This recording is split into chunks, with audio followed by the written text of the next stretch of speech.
Good morning, good afternoon, good evening, everybody, and welcome to the Crush the Quote webinar series, a webinar series where we are focused on fueling the change that we need in our businesses and in our lives to achieve our goals and intended outcomes. We cover a variety of subjects from sales, sales enablement, leadership, and many, many other business subjects. So thank you for joining us today. In our session today, we are going to be talking about strategic pipeline growth, specifically demand generation. We have Stefano here with us, who is going to be sharing some proven strategies and techniques to systematically boost sales pipeline from the identification phases and targeting high potential leads right through to nurturing them into loyal customers. This webinar will equip you with some great insights to drive hopefully sustainable growth and enhance your organization's bottom line. So as I've mentioned, we have Stefano Sammartin, Head of Global Sales Programs and Strategy from the RGI Group. And Stefano is a seasoned global sales and marketing expert, skilled in strategic change management and fostering valuable business partnerships.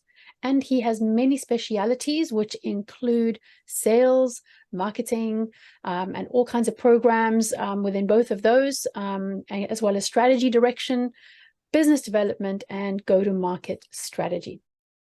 So we are very, very privileged to have Stefano here today. I have worked personally with Stefano over a number of years, so thrilled to have you with us here, Stefano. Thank you very much. Stefano, with that, I am going to hand over to you. Yeah, thank you. Thank you, Catherine. And well, guys, I decided to shed my jacket because I'm getting close to 35 degrees here, and I hope you allow me to. Of course, of course. Survival. I'm so excited to be with you guys today. So say good morning, good afternoon, everyone. David, I don't know, we had a fellow a moment ago, maybe disconnect and reconnect. Ever so pleased to see some of you yet and again. Alison, Paula, Stefano, and Becky. Amazed. So what's new and what's kind of a little bit of the topic we are gonna discuss today: strategic pipeline growth and demand generation. So it's sort of my passion. I decided to run this webinar because I like what I do, and I like to work with amazing teams, such as some of you guys, all of you in this call, and some others.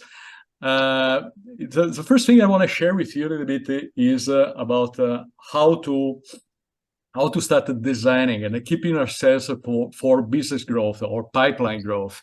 And the first concept I wanted to share with you a little bit is all about graduality and progression of what we do.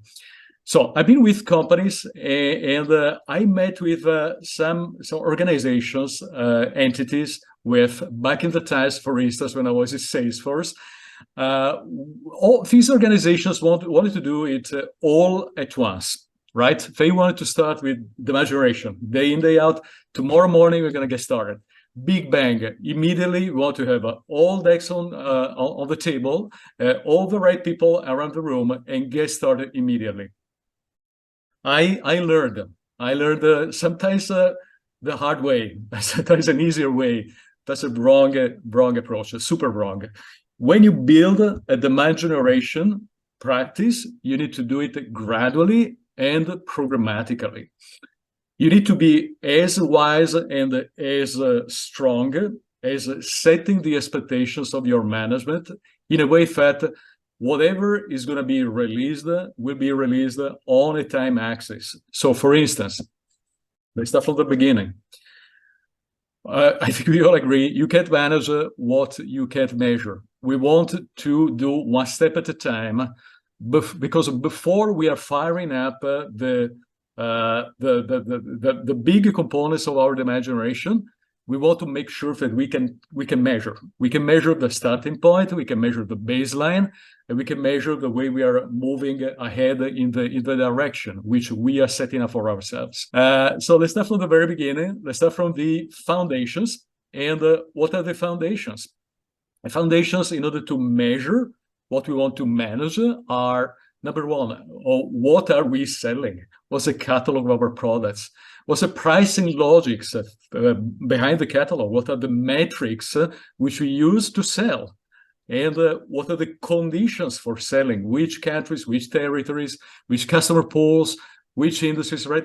All the likes of is fundamental. And let's not underplay the importance of that, because I've seen, and we all have seen, companies growing very fast through acquisitions, right? And bringing in other components, other software pieces. We're talking about the software industry altogether. And maybe the acquired company has a different price list, a different catalog, a different way to sell, a different set of contractual obligations, and all the likes of it. So let's not underestimate these, because if we don't manage it before we get started with demand generation, then we have a safe recipe for failure. A safe recipe for success is to make sure that we build uniformity in our processes, uniformity in the SKUs, in the part numbers, in the way to sell what we sell, uniformity in forecasting, uniformity in taxonomy, how we call the things all across the organization. And it's not just about English language or Italian or French or German. The things are called very, very differently depending on the companies we're talking about. You can have a new logo and new name. It's the same thing, right? You can have customer, client. Oftentimes it's the same thing. Obviously there are differences, but many, many companies call the same thing differently. And I can carry on and give you other examples. So we need to converge on one way, one single way. I call it taxonomy, to call things. And the best way to do it is to use the regular leadership meeting, the all hands, where we hear our senior leaders calling the things in a way that the rest of the team wants them to be called, right? So one taxonomy, and then we are going to one of my passions, which is CRM. You guys know it. CRM is just a tool. It's a tool to enable a sales and marketing process, right? But the tool has to be, as much as possible, one, and I'm super smiling, as much as possible, one tool all across the organization. A few of us have been with companies, or I met with companies when I was in Salesforce, and I was having a sort of a weekly calls with our clients and with my peers at our clients. I met with companies who had more than one CRM up and running at the same time. It was a Babel Tower kind of situation. I met with companies who had 2, 3, 4, 5 instances of different CRMs. And that's difficult unless you have a plan to merge and converge, unless you have a plan to go down to one system with uniformity in the process, and the CRM is just a reflection of the processes, then you better stop for a moment before you start anything else. Don't do it. Don't start unless you have clarity and you have a uniform set of processes and uniform set of systems. Number 2, once you have set your foundations, 7, 8, 9, or 10 of the items on the first list are fair, you may want to start thinking about what are the components. I call them building blocks for generating more demand, for growing your business, right? So I'm particularly passionate about a couple of things which are on this list, and you know me, guys, some of you I met with. Number 1 is a business marketing plan. So the marketing plan has to be business-oriented, has to talk the business language, has to spell very clearly what is a pipeline we are aiming to, right? What is the sort of initiatives we are putting on the table and why? And the why, the answer to the why is a pipeline, volume or volume, number, how many opportunities or how much value. That's super important, that we are talking facts and figures, and we are talking metrics and clear taxonomy on the way we go to market. Number 2, how do we process those leads? How do the leads move from their initial inception to qualification to being handed over to sales? And what does happen? Are those moving, not moving, stalled or not stalled? Let me go to the point, which is right about the middle of this second list, neat success metrics. Okay, so guys, I've also learned that we need to be super simple in the very beginning, and let me say for the first 6 months or maybe for the first year when we are starting with the demand generation practice, we need to be as simple as possible and stick really to the core of the things. So think about, pipeline management or pipeline kind of progression, etc., is a sort of a science. There are books written about it. There are university classes and college lessons about, how to improve our pipeline management. It's a super sophisticated matter. I'm not saying it's not necessary. It is, particularly for some types of business, which are fast-moving business, kind of consumer goods, CPG, and the likes of, where you manage huge quantities, huge marketing budgets, and the markets are of that kind. Also, on some software industries, there's a hell of a lot of software which is nowadays being sold through the web, kind of credit card transactions. Then you need a sophisticated practice to manage that type of pipeline. But if you're starting from scratch, if you started today and you look at the time in front of you, keep it simple.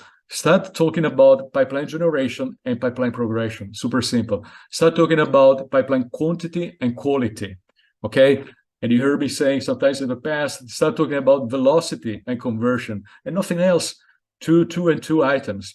And then there will be room in the future. There will be plenty of time in order to improve the process and add other components. Such as something which happens to be extremely handy in the past was anything about pipeline movements. Anything about getting additional insight, or do we have stuck deals which are not moving? Why are they not moving? Why is the volume, my open pipeline, going up and down all of a sudden? Like it's Monday morning, for 1 million of my open pipeline suddenly disappeared. What the hell happened overnight?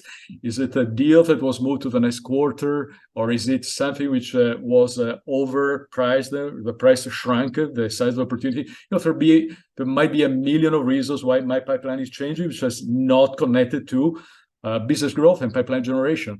So you want to activate all of those sensors on the most sophisticated ways to manage a pipeline in a further step. Step one, year one or semester one, you start simple, and then you keep the mind open. You collect feedback. You understand what is understood or not understood, what works, what doesn't work with the business you're managing. And once you do it, maybe on the second half or on the next year, you want to enable a little bit more sophistication, but don't do it all at once. Do it gradually and programmatically. Bring in all the supporting teams and tell them in the second half or in 2024, I want to do these additional things, and not now, and explain why you don't want to do them now.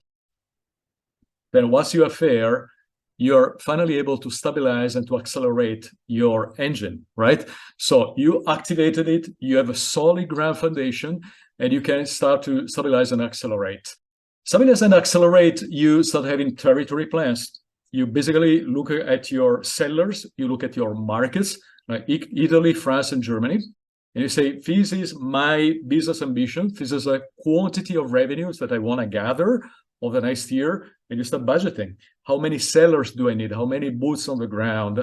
How many marketers do I need? How much money do I need to invest in marketing? How many partners do I need to enable? And is my education team up to speed? Do I have sufficient pre-sales in order to cover those territories?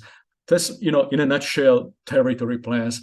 I'm also particularly passionate about a couple of items which are on this list. Some of you know me well, SalesPlace and the Demand Generation Councils or roundtables. We're going to talk a little bit more about these in a moment, but I see these, the message is, I see these as things you can start fleshing out and releasing and doing and delivering only after you have a solid foundation and you started up the engine and you have uniformity and clear understanding of how the business works, and you call the things in a one consistent way all across the organization. Otherwise, wait, don't do it immediately, okay?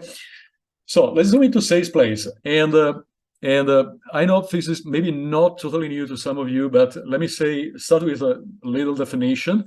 So we want to grow our business by enabling anybody who is customer facing with knowledge and assets to go out on the market, pitch and deliver and create a new pipeline or accelerate existing pipeline.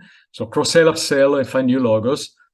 by remaining on strategy and on message. On strategy, because we have the ambition of thinking about our collection of sales plays as something which is designed one-on-one, tailored to the company strategy, right? And number two, on message, you want to make sure that all of your sellers, if you're talking about the sellers, right, go out to the market and run a sales pitch, which is 100% aligned to anything else that all of the other people are telling to the same account. So the marketing team, the pre-sales team, the post-sales team, if we're talking about install-based accounts, right? Or the channel partners are all playing the same tune, right? All using the same keywords, all explain to the customer what is important, what's not important in the same way, and all differentiating and positioning the value we are delivering to our accounts with the same language, right? By quoting the same references, by bringing in the same use cases, and you name it, okay? So that's all strategy, on message, super important. Before we move on, I came out to realize a little bit in the recent times that when it comes to the sales plays is not an invention of the last 4, 5, 7 years, right? So we started doing it together with some of you like 4, 5, 6 years ago. I actually maybe started a little bit earlier to call this practice a sales play, to the point that important consultancies such as Bain Company have defined very clearly. I think they also trademarked the definition of a sales play. Now it's become something like a little bit of very, very super structured thing, and this is how I'm going to present it to you in a moment. But we've been doing it for a long, long time. Some of you surely remember back in the times when we were running, give you a couple of examples. We were running usage audits on our customers, right? So once a yearly, there was a little team which was running the machine and pulling out of the system how much overutilization of our licenses versus the contracted amounts were being used by our accounts, by our customers. So we were bidding lists, and we would give the list to the sellers and say, dear salesperson, please call these customers in your list because they're using much more than what they have negotiated and contracted with us, which is good news, right? Sometimes, most of the times, it's a fantastic opportunity to having a compelling event, picking up the phone, calling the customer, and then enabling our colleagues with a commercial pitch which goes together with that. Like now is August, and the dear customer, you have until the end of September to figure out what to do with these numbers. We see that your subscription were up to 100 users. You have now 120 users. What do you want to do with the 20 more users? I have fantastic conditions for you to make your position more regular, or you tell me what you want to do, right? So Stefano, before you move on, I was going to ask a question.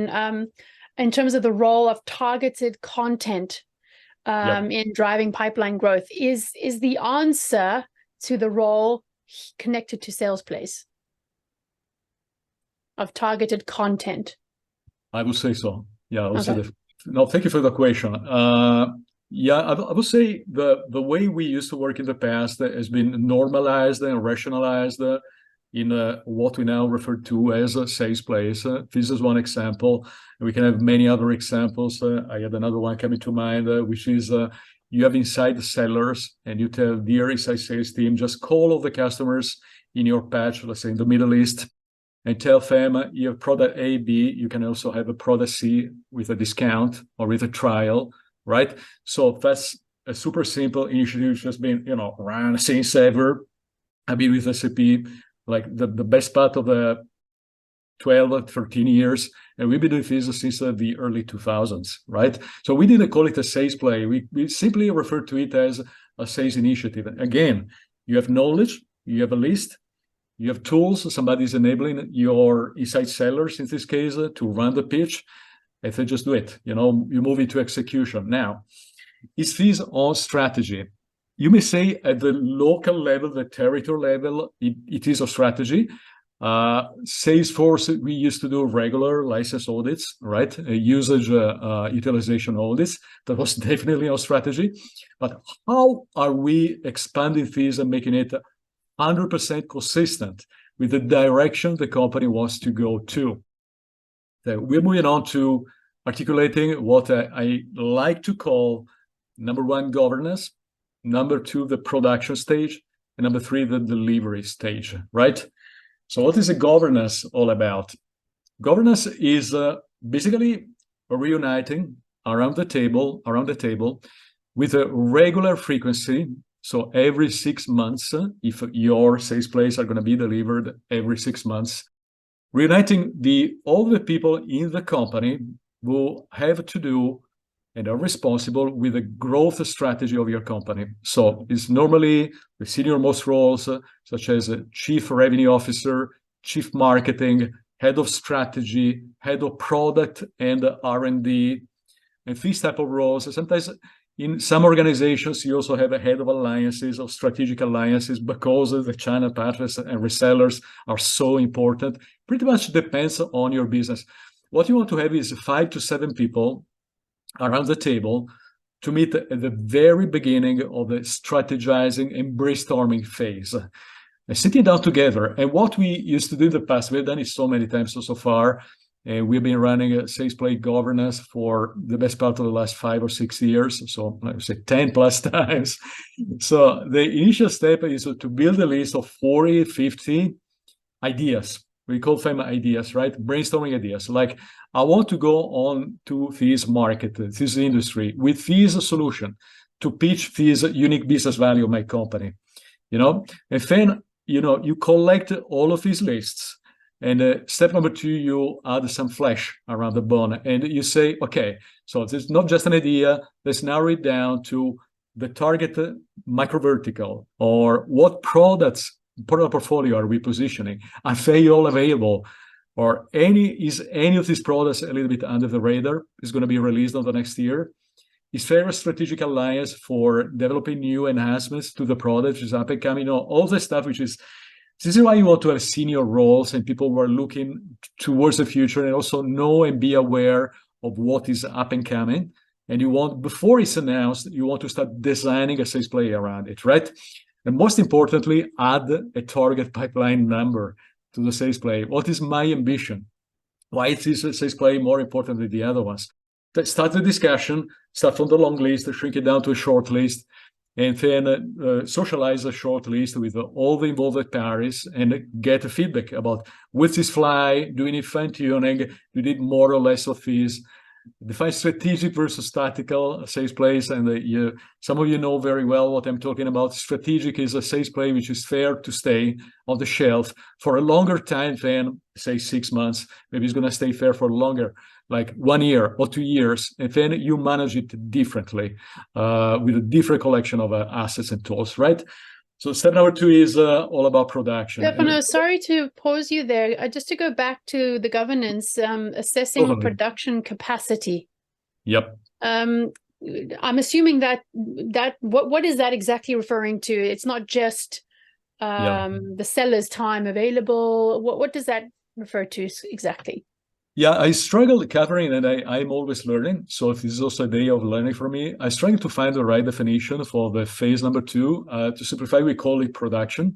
But production is a time, the place and time on the calendar when a group of people, which is normally very, very wide, we're talking about 50, 60 people, starts to build the sales play. And now, okay. We have always been elbowing the time frame as much as possible to make it as long as possible, right? 3 months are not enough. We want 4 months. 4 months are not enough. Can we have 5.5 months? Can we develop until the very end? What's the last? How many weeks do we have in front of us? And the production capacity is: do we have sufficient time from the most SMEs available in order to build the sales plays? Because thank you. No, thank you for the question. It pretty much depends on the company. Some companies is a part of the MBO of some individuals. I'm thinking about mostly roles such as product or solution marketers who have in their MBO to support the creation of sales plays.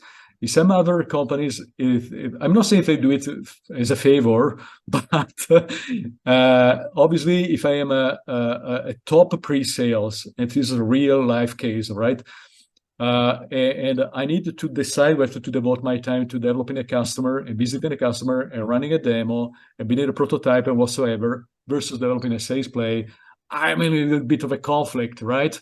And I need to decide whom to say yes and whom to say no to, right? So obviously we are talking about time spans of 4 or 5 months, ideally. Let's say realistically 4 months between February and June for the second half sales plays, just to give you an example. So this should be sufficient time to deliver, but not always. Okay, I've been working understood. with who asked me to have refresh timing every month of Sufficient every time to deliver. I think that's a good definition for it. Thanks a lot. No, thanks a lot for the question. So production is all about rigorous project planning. The one and only item at the top of this list is have a clear definition of what's a bill of material or what you can deliver, you want to deliver, and project manage it. That's all about it. And project management is also kind of raising a yellow or a red flag whenever anything is running late, involving the right teams and the right people, making sure they're able to help and support. And that's all about is strong project management is a fundamental recipe in order to be able to deliver. And delivery is when we release the sales plays, and we normally do it the company kickoff or the sales kickoff. We want to make sure that we have the right delivery or enablement or education, however you want to call it, platform. I've recently been so happy to see widely used an AI-based delivery platform. Just to keep it simple, in order to learn how to run your sales play, you as a seller, you stand up in front of a screen like we are doing today, right? And you record your pitch. So imagine you have your sales play, you study the sales play, and you run it in front of a camera. And the system, the enablement system, is recording you. And then you stop the recording, and you get a feedback about how good it was. You get a score, and the score is based upon number one, the language. So were you concise and effective? Yes, no, maybe, half and half. And when you could have used less adjectives, super helpful for me. But also number two, your body language. Were you sufficiently, convincing and persuasive? And what could you do more of or less of, to be more persuasive? This is amazing. The findings and the people, the feedback we got was, guys, we didn't believe that this could be so much of a learning. Not only about the sales play itself, but also how you deliver the sales play. So I would strongly recommend looking into AI-supported platforms, artificial intelligence, in order to do it. But what is a sales play made of? And we underwent several steps of rationalization with the help of the counseling, the kind advice of many colleagues. And Catherine, you and I have been through these multiple times. So thank you for your fantastic advice and counseling. Also, many other people were not in this call. We like to call this your knowledge, your pitch, your tools, or what you know, what you say, and what you show, right? We know that well. I want to stay at a sufficient level as to kind of tell something new to some of the people on in attendance, or will review these offline, or also try to set the basis. And the basis is you need to tell the sellers what is a sales play all about. What are you selling? To whom? How? What is the value proposition? But also how you differentiate versus the competition. Why are we unique? You want to make sure that they get they gain a good level in commanding the message, that they are able to run an elevator speech. They have email templates and call scripts and whatsoever, to reach out to their accounts, because we are talking about different ways of selling, right? It can be face-to-face, more or less, low touch, no touch, or 100% customer visit.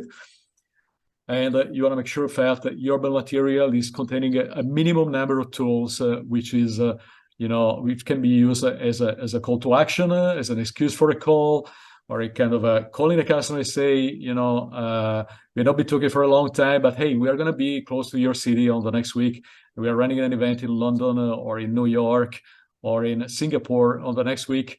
We want to have you, or why don't we meet yet and again there, right? So just to give you a measure of how many components in the bill of material we're thinking about, we're normally having 20 to 30 different components per each one of the sales plays. The components are everything which you see on the screen. The more, the better. But I would say, rather than go for number and volume, go for quality of those components. Now, let's say that you started up the engine, you deliver sales plays, and you want to know how they go. In order to know how they go, you want to regroup with all of the involved people, all the persons within your organization who are responsible for generating pipeline, and you want to have a discussion about how is it going, right? So let's assume you have the foundational metrics in place. Let's assume you have defined, based upon your running the practice for longer than a year, you define what are your expectations right now. Now we are, let's say, in quarter three. And since a year ago in quarter three, at this time of the quarter, we used to have 60% of our target covered by mature pipeline. Do we have 60% now? Yes or no? Do we have sufficient pipeline? Yes or no? Right? Or something like that. Keep it simple, but bring the same people, the right people around the table, and run a collaborative discussion. That's fundamental to me, that this is perceived not as a scrutiny. We don't want to say, hey, we are going to have marketing and pre-sales and product sellers around the table, and we are finger pointing, why are you not delivering pipeline? No, totally wrong. That's not the way to go. There's not a purpose. It's non-constructive, and it has proven to be a safe recipe for failing. Safe recipe for being successful is to have a room for discussion, organized normally on a monthly basis, on month 1 and month 2 of every quarter, or more frequently if required, to just sit down together and say, hey, the initiatives, the sales plays, the marketing campaign, which we were talking about a month ago, seems to be working so well, and is working so well because A, B, and C are fantastic. So bring them about, replicate, clone, stamp, and reuse in other markets, right? So we want to learn from what works, but also from what doesn't work. Hey, I need your help because I own an inside sales team. All of my inside sellers, I try to run this pitch, and the pitch doesn't work. And the customers are not listening after the second sentence I'm running. They say, oh, do you know what? It's the same as our competitors are saying. Can you help me say something different? Can you help me be more effective in my pitch? No, I'm super simplifying, but you want to learn about this before it is too late. You don't want to learn about this at the end of the next quarter, when the time has flown by and your opportunity to generate pipeline for the end of the year is gone. You want to learn about it now in order to be able to act now and involve the right teams around the table. You say, can anybody help the inside sales team in the Middle East or wherever else to be more effective? Can we rethink about our value prop, because it doesn't seem to be flying in that region, in that part of our organization, right? So this is really needs to be collaborative. People need to be not afraid to raise a hand and ask for help. That's the way it goes, the way it should work. And take action, talk about what to do. A typical agenda is like maximum 5 minutes on A and B, maximum 5 minutes about talking about the priorities and talking about the performance update. Don't spend too long on talking about the numbers. I include myself, we are always passionate about the pipeline performance numbers, and we spend a hell of a lot of time discussing about how does pipeline go and move. Hold on a second, 5 minutes maximum. Then talk about what works and you want to do more of, and what does not work and you need to correct it. That's the scope of a demand generation council or pipeline creation roundtable or demand gen boards or however you want to call it. It doesn't matter. It's a recurring meeting to discuss this. So it's more qualitative than quantitative agenda. Totally. Okay. Asking for help. I committed to deliver 2 million incremental pipeline. Doesn't seem to work because fees, and that. Can we have a more effort around it? Because you want to know it now and not too late. Or, hey, the guys in France are doing something which is fantastic. Replicate it. Why is it fantastic? Why does it work? Who is the best guy we can involve? And maybe you figure out that you have a fantastic pre-sales guy or solution sales guy in France who can be involved in the UK or in some other region, and is available by sheer luck. So it's a matter of talking and having this opportunity to sharing best practice, to driving best practice. Absolutely, okay. That's all about it. Let me try to summarize. If I will leave just 2 or 3 things as a final thoughts out of our conversation, I would say number 1, build one step at a time, be programmatic, build on solid foundations. Don't do everything in a rush. Rush is wrong in our business. Do them programmatically. Programmatically is right. Give to get, offer knowledge and tools, enable, but also it's not just about enablement, it's also about strategizing what you want to enable people for and with. The more you give, the more you get. That's a super simple recipe. You want to close the ROI with your pipeline expectations. So you want to generate 500 million of incremental pipeline. In order to get there, you need to make sure that all the team is behind you. Number 3 and last, show that you care. Show that you care about the business you're driving. Team up and collaborate. Show that you care about when somebody is in difficulty. Celebrate success. Make sure that when something is working so well, you're gonna bring it on the palm of your hand and say, "This team is a winner's team because they found out a fantastic recipe to fly this or sales place and to deliver double down the number of pipeline we originally thought about."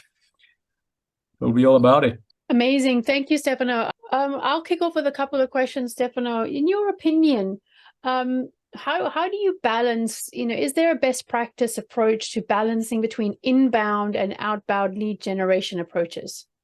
It's pretty much up to the nature of the business we're talking about, right? So okay. There are some businesses which are very large account driven, supernova deals, like 7-8 digits and 18 to 24 months time to sell, which may require a different kind of inbound. You're never gonna generate pipeline in a large account market, and there's kind of a recipe by the thumb is that in that type of market you can call yourself lucky and successful if you're able to create through the inbound single-digit % of the total pipeline.